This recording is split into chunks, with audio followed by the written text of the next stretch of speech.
In the previous class, we have studied the difference between the primary and the secondary data. Primary data is the first-hand and original information which is collected for a particular inquiry, whereas secondary data is a data collected from an already existing source like internet, like magazines, etc. So we are going to look at the various methods of collecting primary data. The first method, and a very popular method, is the direct personal interview. Direct personal interview is a face-to-face interview between the respondent and the interviewer.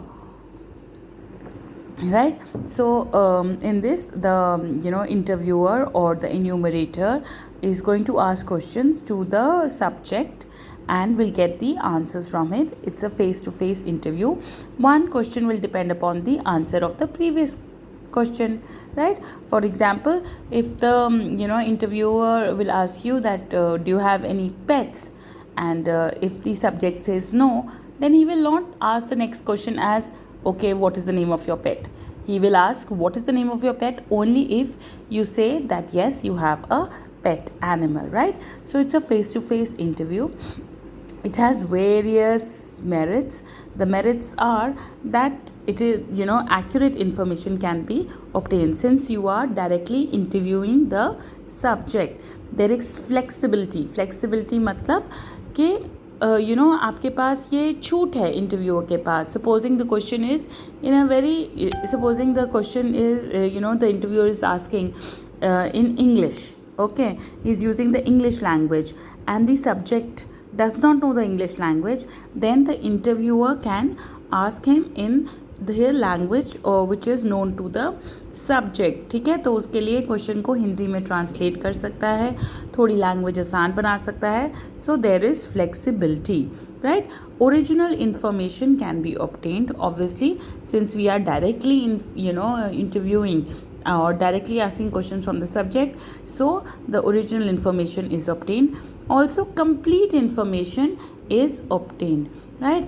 Complete information means that अगर यही information किसी लिखित रूप में दी जाती तो अगर कोई क्वेश्चन होता जिसमें वो अनकम्फर्टेबल होता तो शायद वो छोड़ देता.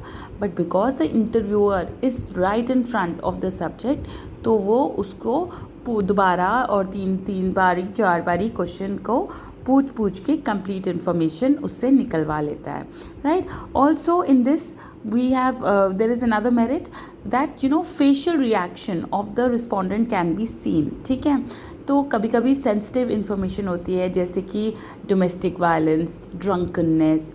तो ऐसे में जो रिस्पोंडेंट है वो हो सकता है सच ना बोले, पर उसके शक्ल पे, उसके फेस पे, हाल भाव से बहुत कुछ जज किया जा सकता है. So facial reaction of the respondent can also be studied in this method, right? However, this method has various demerits. The demerits are that it is time consuming. Obviously, हर एक इंसान से हम क्वेश्चंस पूछेंगे, जवाब निकालवाएंगे, रिकॉर्ड करेंगे. It is time consuming, it is expensive, it suffers from personal bias. Bias का क्या मतलब है? Prejudice.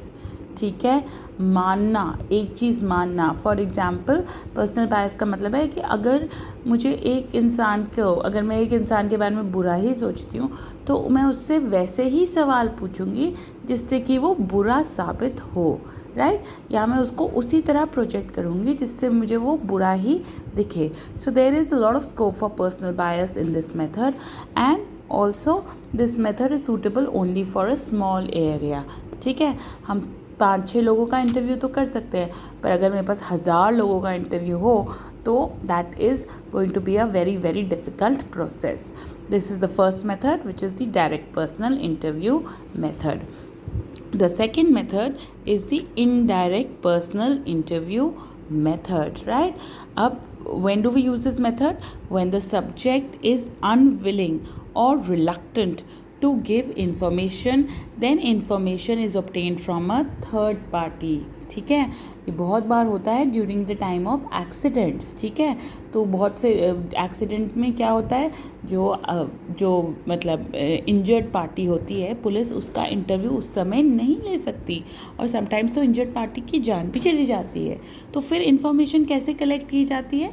Information is collected from a third party जो उस जगह पे विटनेस होते हैं उनसे इंफॉर्मेशन कलेक्ट की जाती है, which is known, that is why it is known as indirect personal interview.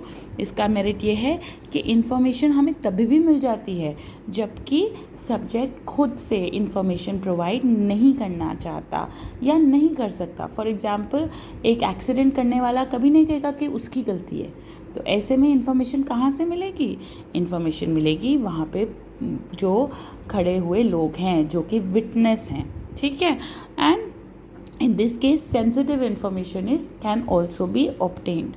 For example, अगर मैं आपसे पूछूं that how many of you are late to the class, nobody is going to give me the correct answer, ठीक है।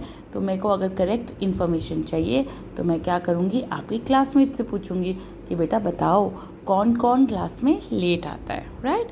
So sensitive information about domestic violence, about drunkenness, about child abuse, all this can be obtained by indirect personal interview method.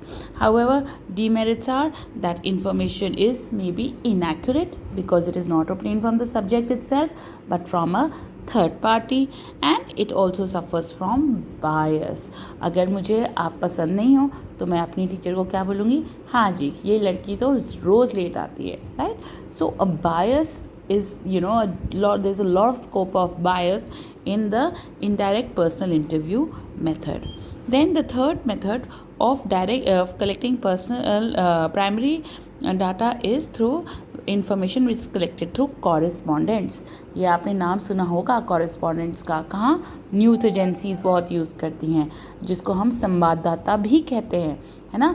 तो अगर आप news देखें तो क्या होता है, एक दो न्यूज़ रीडर्स होते हैं और वो क्या कहते हैं, वो कहते हैं आइए हम आपको अपने कॉरेस्पॉन्डेंट या फिर संवाददाता की ओर ले चले, और वो जो होते हैं दूसरे लोग, दूसरे रिपोर्टर्स होते हैं जो कि उसी जगह पे मौजूद होते हैं जहाँ की इन्फॉर्मेशन है और वहाँ से वो इन्फॉर्मेशन प्रोवाइड करते हैं, right. So information through correspondent is method in which information is collected through the local agents और द रिपोर्टर्स और द कॉरेस्पॉन्डेंट्स, ठीक है। क्या कर दिया जाता है, जब एरिया ऑफ इन्वेस्टिगेशन बहुत ही ज़्यादा बड़ा हो तो उस पूरे एरिया को छोटे हिस्सों में डिवाइड कर दिया जाता है और हर छोटे हिस्से में एक लोकल इंडिविजुअल जो वहीं रहता है, जिसको सब कुछ पता है उस एरिया का, उसको अपॉइंट किया जाता है जो कि हमें न्यूज़ प्रोवाइड करता है on a regular and a continuous basis, right? So regular and continuous information can be obtained in this method and a wide area can be covered, right? For example, the news agencies, they have to cover a lot of news related to politics, related to entertainment, related to sports.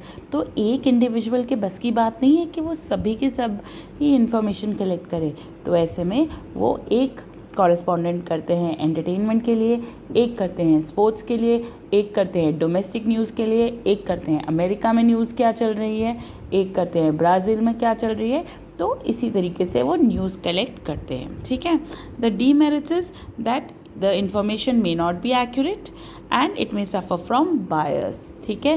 जैसे बहुत से media personal बहुत ज़्यादा biased होते हैं, अगर उन्हें दिखाना है कि गवर्नमेंट कोई काम नहीं करी तो वो उसी रोड पे लेके जाएंगे जहाँ पे बहुत बड़े बड़े गड्ढे हैं, है ना, जहाँ पे पानी जमा है।